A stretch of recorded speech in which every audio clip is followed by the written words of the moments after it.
여러분, 제가 초등학교 6학년 때였었던 것 같습니다. 그때 제가 전교회장으로 뽑혔습니다. 항상 맨 앞자리에 앉는 그런 작은 아이였지만 그래도 나름 괜찮은 학생이었던 것 같습니다. 그때 어머니가 제 이름으로 학교에 뭔가를 기증하고 싶으시다고 하시더니 어느 날 도서관에 책장을 기부를 하셨습니다.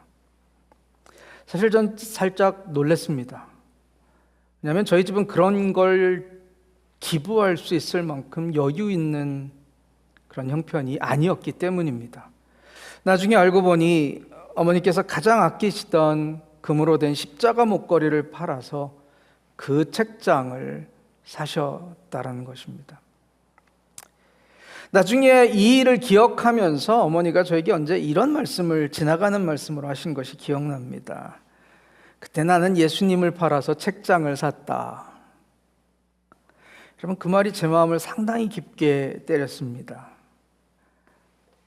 단순히 금목걸이를 파신 것 때문이 아니라 그 금목걸이가, 금 십자가 목걸이가 어머니에겐 단순한 액세서리가 아니라 어머니의 믿음의 표현이었고 신앙의 고백이었기 때문입니다.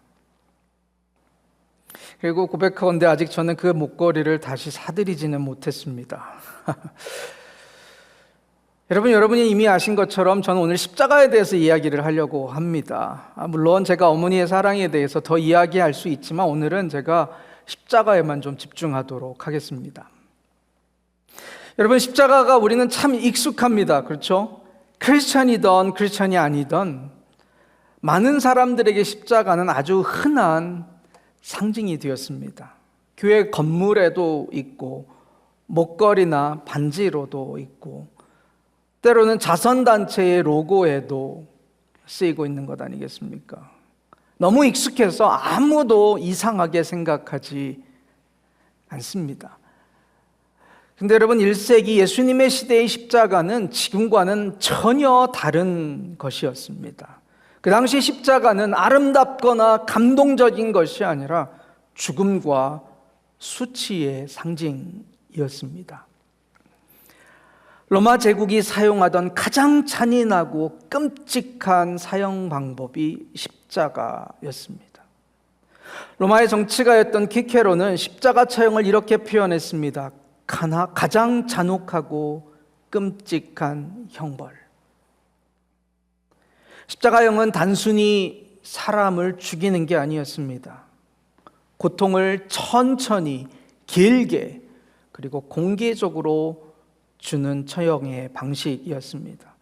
매질로 시작해서 피를 흘리며 수십 킬로의 나무를 짊어지고 처형장으로 끌려가야 했고, 벌겨 벗겨진 채 십자가에 못 박히고 때로 며칠씩 숨을 못 쉬고 죽어갔습니다. 십자가형은 공개적인 처형이었습니다. 시민들이 자주 오가는 길거리나 성문 밖에서 이루어졌고 사람들이 보게 함으로써 경고와 모욕이 목적이었습니다. 주로 노예나 반역자, 천대받은 자들이 그 처형의 대상이었습니다. 로마 시민권자들은 십자가형을 당하지 않고 보통 참수형을 받았습니다. 그래서 십자가는 가장 비천한 자들을 위한 형벌이었던 것입니다. 여러분, 그런데 바로 이 십자가에서 예수님께서 처형되셨습니다. 예수님께서는 자신의 죽음을 앞두고 이미 제자들에게 이런 말씀을 하십니다. 마가복음 8장 34절에 가면 예수님이 이렇게 얘기하십니다. 누구든지 나를 따라오려거든 자기를 부인하고 자기 십자가를 지고 나를 따를 것이니라. 여러분, 생각해 보십시오. 당시 제자들이 이 말씀을 들었을 때 얼마나 충격이었을까요? 십자가를 지다라는 말은 그 당시에는 죽으러 간다라는 말이었습니다. 여러분, 오늘날 우리가 쓰는 것처럼 좀 힘들다라는 그런 정도의 관용적인 표현이 아니라 처형을 당하러 가는 것, 바로 그 자체였습니다.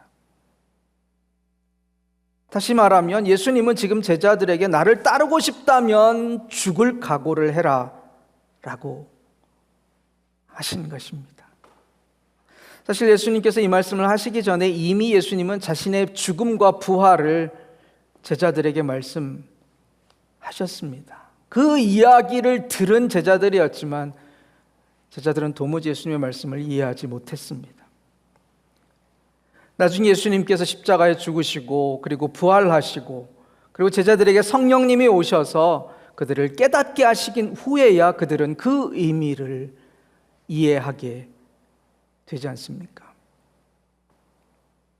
여러분, 여기서 그러면 우리는 이런 질문을 할 수 있습니다. 왜 예수님은 이 제자들이 이해하지도 못하는 말씀을 그 시점에 하셨을까? 저는 두 가지 이유가 있다라고 생각합니다. 그 첫 번째 이유는 예수님은 자신의 사역의 핵심을 미리 보여주신 것입니다. 예수님은 자기 자신을 부인하셨습니다. 예수님은 하나님의 아들이셨지만 그 특권을 포기하고 우리를 구원하시기 위해 순종의 길, 십자가의 길을 걸으셨습니다. 두 번째로 예수님은 제자들을 준비시키고 계셨습니다. 왜냐하면 곧 제자들도 그 십자가의 사역을 이어가야 했기 때문입니다. 그래서 말씀하신 것입니다. 내가 가는 이 길을 너희도 가야 한다. 여기서 말하는 자기 부인은 자기 혐오나 금욕주의가 절대 아닙니다. 여기서 말하는 자기 부인은 하나님을 삶의 중심에 두고 내 자아를 왕좌에서 내려오게 하는 것, 바로 그것입니다. 다시 말해 이제 내 인생은 내 것이 아니다 라고 고백하는 삶인 것입니다. 십자가를 진다는 건 희생, 거절당함, 수치, 심지어 죽음까지도 감수하는 것입니다. 그것은 완전한 헌신이며 하나님의 뜻이 내 뜻보다 우선이라는 선택인 것입니다. 우리가 추구할 수 있는 편안함 대신 사랑을 위해 다리를 놓는 삶, 바로 그것이 십자가를 지는 것입니다. 자존심을 내려놓고 두려움을 버리고 주님을 따르는 그런 삶 말입니다. 여러분, 신학자 알렉산더 맥라렌은 이런 말씀을 했습니다. 우리가 짊어져야 할 것은 예수님의 십자가가 아니라 우리 각자의 십자가다. 자아를 죽이는 것은 언제나 고통스럽다. 옛사람을 십자가에 못 박지 않고는 참된 제자가 될 수 없다. 이제 오늘 우리의 본문인 고린도전서 1장 22절에서 29절로 전 돌아가 보겠습니다. 여러분, 당시 고린도 교회는요, 문제가 많았습니다. 그들에게는 분열됨, 교만, 음란, 은사에 대한 잘못된 해석 등의 문제들이 그들 가운데 가득했습니다. 그래서 바울은 이렇게 시작을 합니다. 유대인은 표적을 구하고 헬라인은 지혜를 찾으나 우리는 십자가에 못 박힌 그리스도를 전하니 유대인에게는 거리끼는 것이요 이방인에게는 미련한 것이로되 오직 부르심을 받은 자들에게는 그리스도는 하나님의 능력이요 하나님의 지혜니라. 여러분, 고린도는 아주 부유하고 다문화적인 항구 도시였습니다. 많은 지식과 성공 그리고 자존심이 아주 가득했던 도시가 고린도였습니다. 여러분, 그 가운데 고린도 교회가 있었습니다. 그런데 그곳의 크리스천들도 그 고린도의 문화에 쉽게 휩쓸리게 되었습니다. 그래서 많은 문제들이 그들 앞에 놓여 있게 된 것입니다.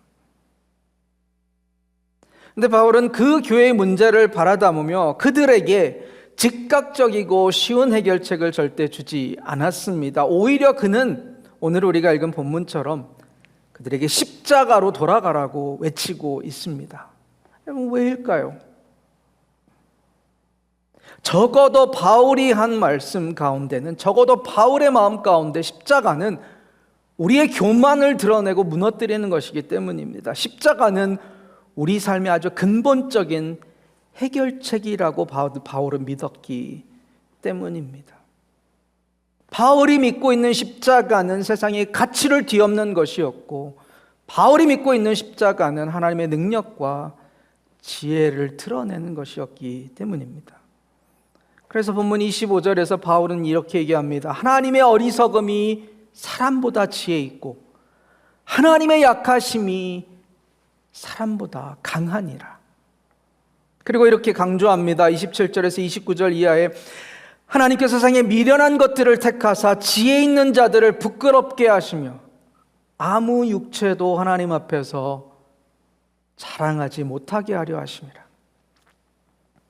하나님은 우리가 혈통이나 학식, 지위로 자랑하지 못하게 하십니다. 십자가 앞에서는 모두가 동일한 자리에 서 있기 때문입니다.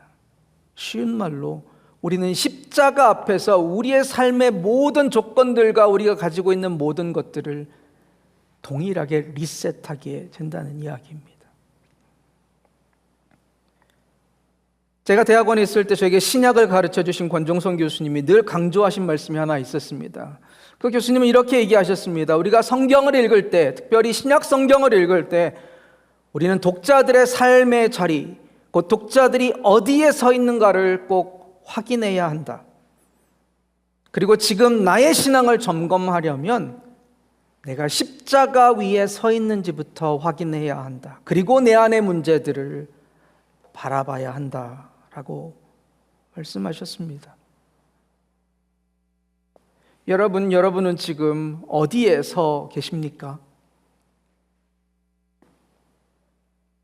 여러분, 십자가는 단순한 그냥 구원의 사건이 아닙니다. 물론 우리를 구원하신 완벽한 방법이고 사건이 맞습니다. 그러나 십자가는 거룩함과 제자의 삶을 지속적으로 이끌어가는 원동력입니다. 십자가는 우리의 가치, 우리의 공동체, 우리의 선택을 형성하는 기준입니다. 십자가는 우리를 겸손하게 하고 하나 되게 하고 우리를 사랑하게 하는 길인 것입니다.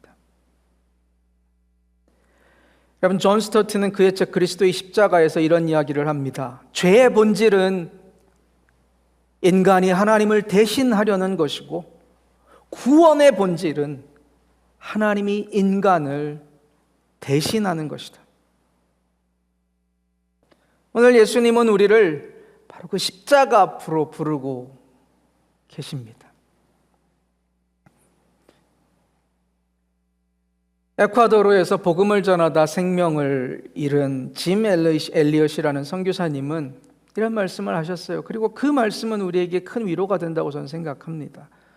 이런 얘기를 하십니다. 잃을 수밖에 없는 것을 기꺼이 내어주고 절대 잃을 수 없는 것을 얻는 사람은 결코 어리석은 사람이 아니다.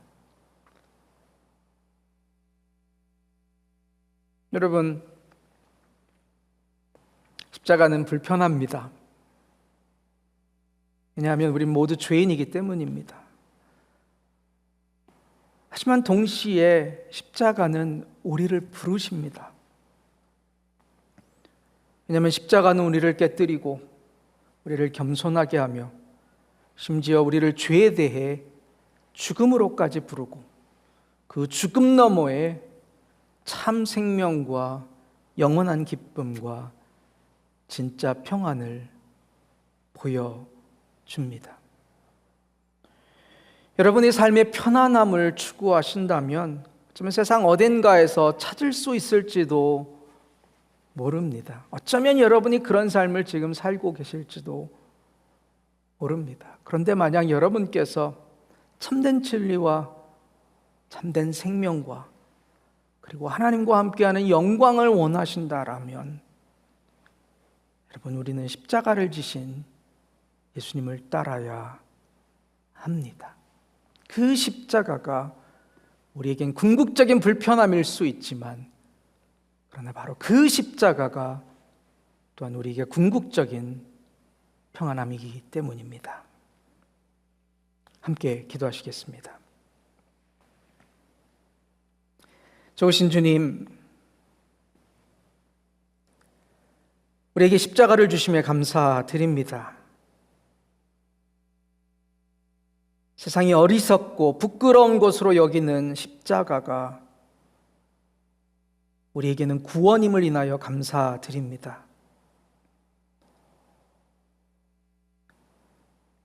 여러분, 주님, 우리가 주님께 매달리고 주님의 십자가 외에는 아무것도 자랑하지 않는 그런 우리가 되게 하여 주시옵소서. 십자가에 매달리신 그리스도의 지혜와 능력 안에서 우리가 살아갈 수 있도록 도와주시옵소서. 주님, 우리가 우리 자신을 부인하고 우리의 십자가를 지고 허락하신 삶을 용감하게 살아갈 수 있는 당신의 제자들이 될 수 있도록 우리와 함께하여 주시옵소서. 예수님의 귀하신 이름으로 기도합니다. 아멘.